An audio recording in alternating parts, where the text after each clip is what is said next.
बिस्मिल्लाहिर्रहमानिर्रहीम। Lesson number 34 में English grammar में जनाब की खिदमत में हम हाजिर हैं और आज हम बनाने वाले हैं फेल मुस्तकबिल कामिल मजहूल यानी future perfect tense passive voice.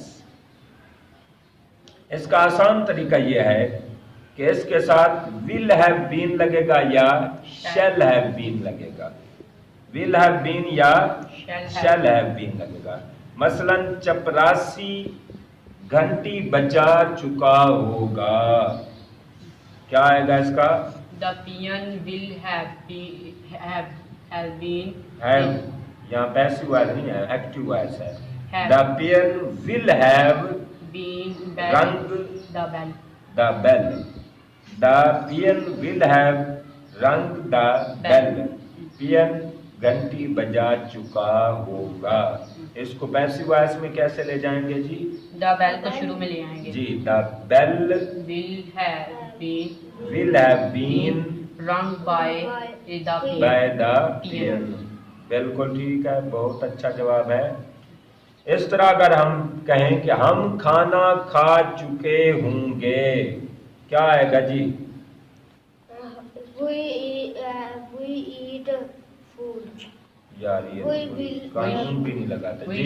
We shall have been eating। We shall have taken meal। दोबारा बोलें, we shall have taken meal। taken meal। ये है एक्टिव वॉइस कि हम खाना खा चुके होंगे। चुके के लिए विल हैव आएगा और गे के लिए वी के साथ चुके शैल आता है। वी शैल हैव यानी वो गा चुका, जहाँ तक ये हो गया।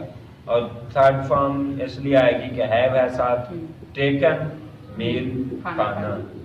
वी शैल हैव टेकन मील, हम खाना खा चुके होंगे। अब इसको पैसिव वॉइस में कैसे हमने कन्वर्ट करना है? मील को शुरू में ले आएंगे। मील को शुरू में लाएंगे। द मील जी, आगे। The meal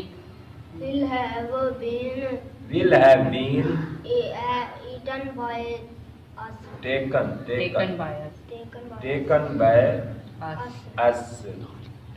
by us। ये है आज का हमारा सबक।